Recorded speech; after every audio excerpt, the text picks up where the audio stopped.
Assalamualaikum warahmatullahi wabarakatuh. Perkenalkan, nama saya Sulistiani, saya dari kelas 11 IPA 1. Saya akan membahas pertanyaan berikut. Pertanyaan pertama, kanker sel plasma. Jelaskan gejala kanker sel plasma. Apa penyebab kanker sel plasma? Kanker sel plasma. Sel plasma adalah salah satu jenis sel darah putih yang berfungsi untuk membentuk antibodi. Kanker ini umumnya ditandai dengan nyeri pada tulang. Sel-sel kanker ini juga memproduksi antibodi abnormal. Selain tidak bisa berfungsi untuk melindungi tubuh, penumpukan antibodi abnormal bisa merusak organ tertentu, seperti ginjal. Jelaskan gejala kanker sel plasma. Pada tahap awal, penderita kanker sel plasma sering tidak merasakan gejala apapun. Namun, seiring perkembangan penyakit, dapat muncul sejumlah gejala berikut. Nyeri tulang, terutama tulang belakang, tulang rusuk, dan tulang panggul.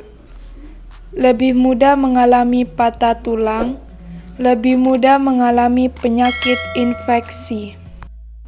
Tungkai kaki terasa lemas hingga mati rasa atau kebas. Mudah timbul memar di kulit, mimisan, atau gusi berdarah. Mual dan muntah. Tidak nafsu makan, berat badan menurun drastis, anemia, sakit perut dan sembelit, sering merasa lelah dan lemas tanpa diketahui sebabnya, sakit kepala, pandangan kabur, menjadi linglung dan kebingungan. Apa penyebab kanker sel plasma? Saat sel-sel plasma menjadi mieloma, antibodi yang diproduksi tidak bekerja sebagaimana mestinya. Protein M akhirnya menumpuk dan merusak beberapa organ, seperti ginjal, tulang, dan sistem saraf. Pertanyaan kedua, teknologi stem cell. Jelaskan sejarah teknologi stem cell. Apa manfaat teknologi stem cell bagi kehidupan kita?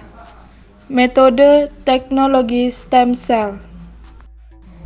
Teknologi stem cell ini merupakan teknologi kedokteran yang menjadi harapan untuk menyembuhkan berbagai penyakit yang awalnya sulit disembuhkan dengan metode konvensional. Salah satunya adalah menyembuhkan kanker darah. Selain hasilnya yang menjanjikan, resiko terapi ini juga minim sehingga semakin banyak dicari. Jelaskan sejarah teknologi stem cell. Ada sejumlah penyakit manusia yang tidak bisa disembuhkan.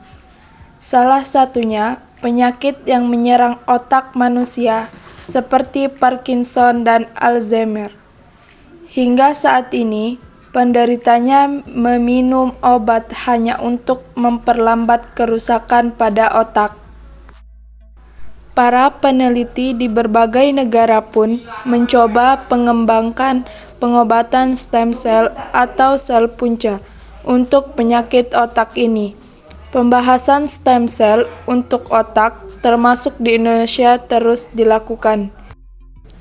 Begitu banyak minat dari peneliti, masyarakat tentang pengobatan stem cell yang menjanjikan kesembuhan atau perbaikan dari kondisi yang tidak bisa diobati ilmu pengobatan saat ini.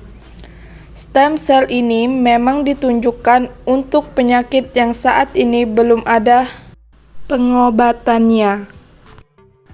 Apa manfaat teknologi stem cell bagi kehidupan kita?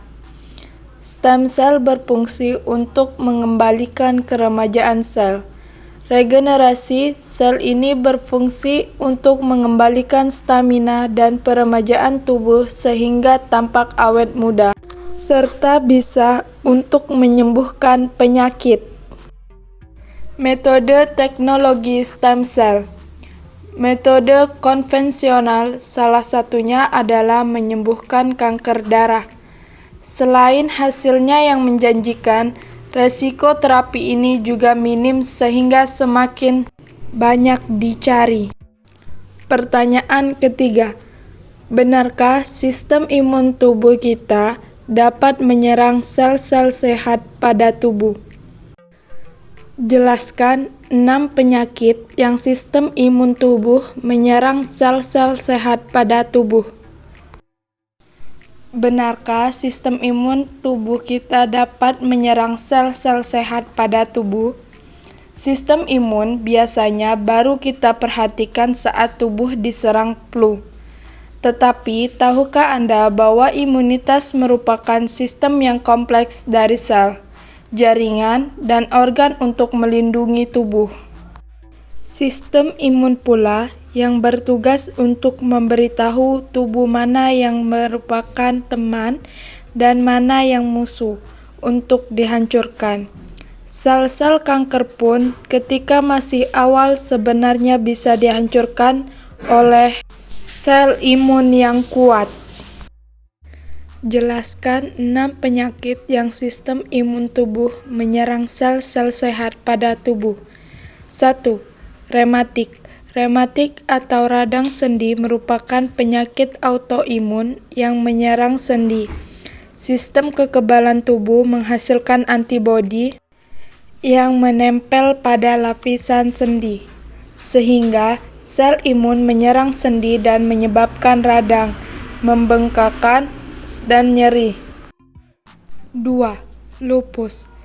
Lupus atau lupus erythematosus sistematik dapat terjadi saat antibodi yang dihasilkan tubuh menempel pada jaringan di seluruh tubuh. Beberapa jaringan yang umumnya terkena lupus adalah ginjal, paru-paru, sel darah, saraf, kulit, dan sendi. Psoriasis. Psoriasis merupakan penyakit yang disebabkan oleh pertumbuhan sel kulit yang baru sangat cepat, sehingga menumpuk di permukaan kulit.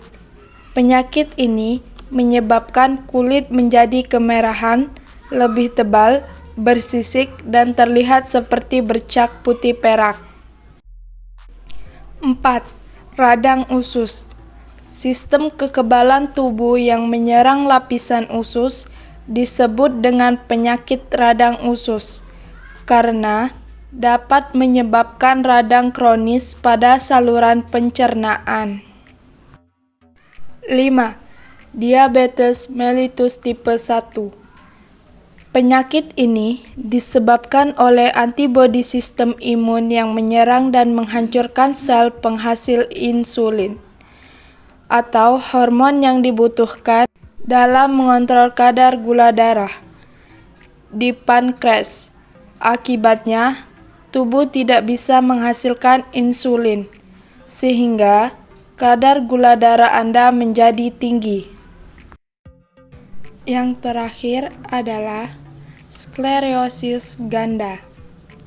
Sklerosis ganda adalah penyakit autoimun yang menyerang lapisan pelindung di sekitar saraf. Hal ini dapat menimbulkan kerusakan yang memengaruhi otak dan sumsum tulang belakang. Orang dengan sklerosis ganda dapat menunjukkan gejala seperti kebutaan, koordinasi yang buruk, kelumpuhan, otak menegang, mati rasa, dan lemah.